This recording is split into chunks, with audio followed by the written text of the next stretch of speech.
Hello everyone. পরের দিন সকালবেলা ঠিক ঘুম থেকে উঠেই আমার দিনটা শুরু হয়েছিল এইভাবে।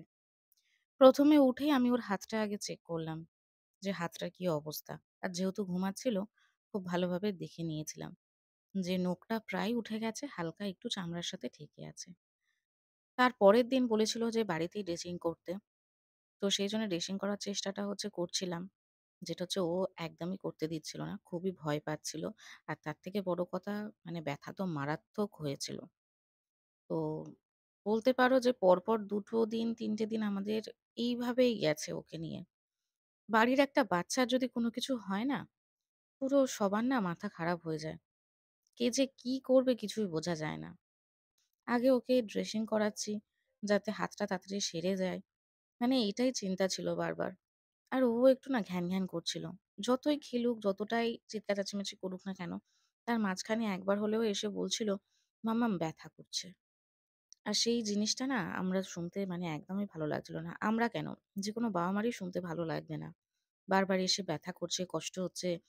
আর ভয়েতে না এরকম করছে যে আমার বমি পাবে, আমি বমি করব। আবার মাঝে দেখছিলাম করেও দিচ্ছিল। হয়তো ওষুধ চলছিল, সেই ওষুধের কারণে হয়তো ভেতরে গ্যাসের প্রবলেম হয়ে যাচ্ছিল। বাট গ্যাসের ওষুধও আমরা খাওয়াচ্ছিলাম।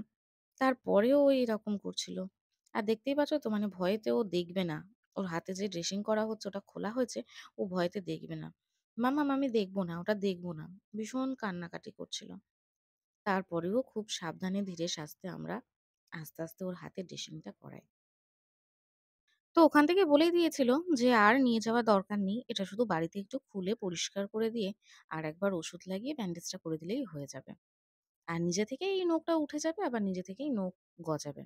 আর কোনো প্রয়োজন হবে না নিয়ে যাবার। কিন্তু কি বলতো?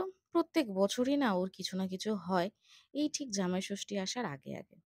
আর ওর মায়াভরা মুখটা দেখো। এতটা পরিমাণে কান্না করছে না, সে আমি আর ওর পাপা যেন মনে হচ্ছে এবার আমরা দুজনেই কেঁদে ফেলবো ওকে দেখে। খুবই কষ্ট লাগছিল আর খুবই খারাপ লাগছিল গো।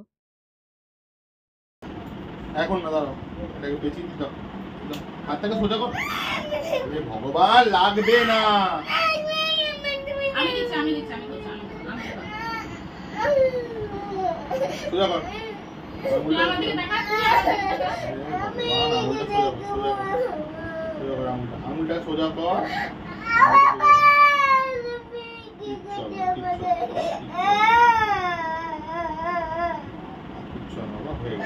কষ্ট পাস না বাবা। আর 2 দিন পর ঠিক হয়ে যাবে আঙুলের। ছাড় ছাড়, আঙুলটা ফাঁকা কর, আঙুলটা ফাঁকা কর, আঙুলটা ফাঁকা কর, আঙুলটা ফাঁকা কর, আঙুলটা ফাঁকা কর। কিচ্ছু না, আমি আছি তো।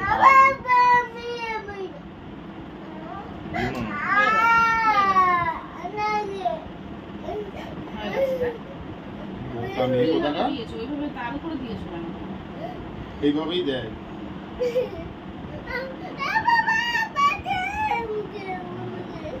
এইখান থেকে দাও।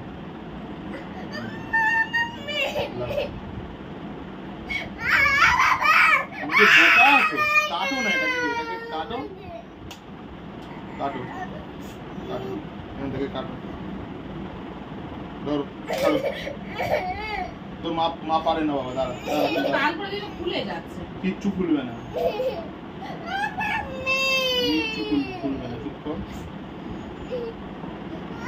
বাচ্চাটা দেখুন দাদা হয়ে গেছে তো।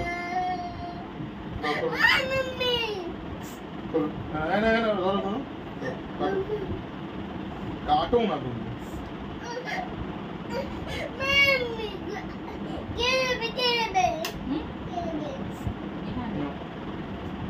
সোজা কর, সোজা কর, সোজা। আঙুলটা সোজা কর। বুঝতে পারছি লাগবে, বুঝতে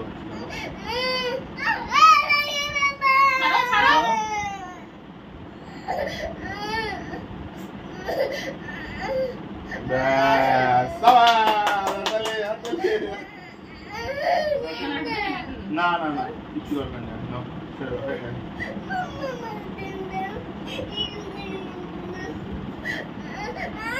ওর সামনে যদি আমরা সবাই কান্নাকাটি করি, ভেঙে পড়ি, তাহলে ও ভেঙে পড়বে। বাট দেখো আমরা প্রত্যেকে হাসছি আর ওকে বলছিলাম যে, "ঠিক হয়ে গেছিস। এই তো দেখ কত সুন্দর ব্যান্ডেজটা হয়ে গেছে।" বলার পর ও নিজের উপরে একটু কনফিডেন্স ফিরে পেল। সবকিছু ঠিকই যাচ্ছিল। বাট দুপুরবেলা ঘুম থেকে ওঠার পরে আবার ব্যান্ডেজটা খুলে যায়। এই একটা প্রবলেম হচ্ছিল না, বারবার খুলে যাচ্ছিল। আর ও তো মানে একদম ছোট্ট আঙুল তো কচি আঙুল, যে চেপে ধরে টাইট করে বাঁধবো সেটা আমাদের পক্ষে একদম সম্ভব ছিল না। হসপিটালে হলে ঠিক আছে। কিন্তু বাড়িতে আমরা মা-বাবারা অতটা খারাপভাবে কাজ করতে পারব না গো, নির্দয়ভাবে।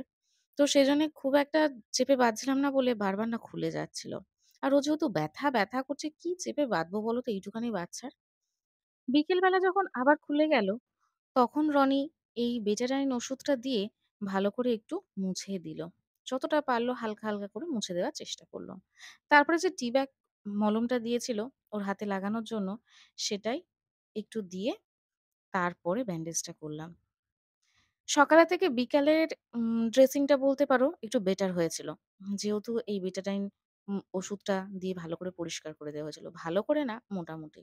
তো পরিষ্কার তো ছিল, কালকের ওখান থেকেই ওরা ভালো করে চেপে ধরে পরিষ্কার করে দিয়েছিল। আর এই বলছিলাম না প্রত্যেক বছর ওর জামাই ষষ্ঠীর সময় এই যে ঘটনাটা ঘটে, সত্যি গো তাই। ওর বয়স এই ২ বছর পেরিয়ে ২.৫ বছরে পড়েছে। কিন্তু আগের বছর কিছু হয়নি। তার আগের বছর ওকে নিয়ে জামাই ষষ্ঠীর দিনকারে হসপিটালে দৌড়াদৌড়ি, রাত্রেবেলা। মানে দুপুরবেলা যা হোক করে খেয়েছি, রাত্রেবেলা কারোর পেটে আর খাবার যায়নি, সবাই দৌড়াচ্ছি ওকে নিয়ে। এরকম একটা ব্যাপার গেছে। তো এবছর এটা। সেজন্যে আমরা বলেছি জামাই ষষ্ঠী আর করো না। মানে করবে, যাবো আমরা, শুধু খাওয়া-দাওয়া। মানে যদি কেউ কিছু কেনাকাটি করি সেইসব খাওয়া-দাওয়া। মানে কোন রকম নিয়ম করবে না যে ফোঁটা দেওয়া, মালা ঘুমসি পরায় অনেকে, তারপরে একটু পাখার হাওয়া দেয়, ফল মিষ্টি ধরে দেওয়া, সেসব কিচ্ছু করতে বারণ করেছি। মেইন কথা হচ্ছে বাঙালদের জামাই ষষ্ঠী নেই। হতে পারে হয়তো তার জন্য কোনো কিছু হচ্ছে, বারবার বাধা পড়ছে। আর আমরা যেহেতু এদেশীয় মানে ঘটি, তো আমাদের তো আছে। সেজন্য অ্যাকচুয়ালি আমাদের করা হতো। তো সবার আগে তো বাচ্চা। বাচ্চার কিছু হোক সেটা তো আমরা কেউই চাইবো না। সেজন্য বলেছি যে এবছর থেকে কোনো রকম কোনো জামাই ষষ্ঠীর নিয়ম কানুন কিচ্ছু হবে না। শুধু যাবো, খাওয়া-দাওয়া করব, কেনাকাটা করব, দেওয়া-দেওয়ি হবে ব্যাস। এর থেকে বেশি কিচ্ছু না। আগে বাবা আমার পরিবার সুস্থ থাকুক, পরিবারের প্রত্যেকটা মানুষ সুস্থ থাকুক, সেটাই আমরা চাই। এর থেকে বেশি আর কিছু চাই না গো। জামাই ষষ্ঠী পরশু দিনকারে, আর পরপর ২ টো দিন কিন্তু আমাদের এইভাবেই কেটেছে। প্রচন্ড পরিমাণে টেনশন হচ্ছিল যে কতটা কি ঠিকঠাকভাবে তাড়াতাড়ি সারবে। শুধু তাই না, জামাই ষষ্ঠীর দিনটাকেও আমাদের খুব সাবধানে কাটাতে হবে ওর জন্য। তো সবকিছু মিলিয়ে মোটামুটি ঠিকঠাকই আছে। তো চলো এই ভিডিওটা এখানেই শেষ করছি। নেক্সট ভিডিও নিয়ে খুব শিগগিরই দেখা হচ্ছে।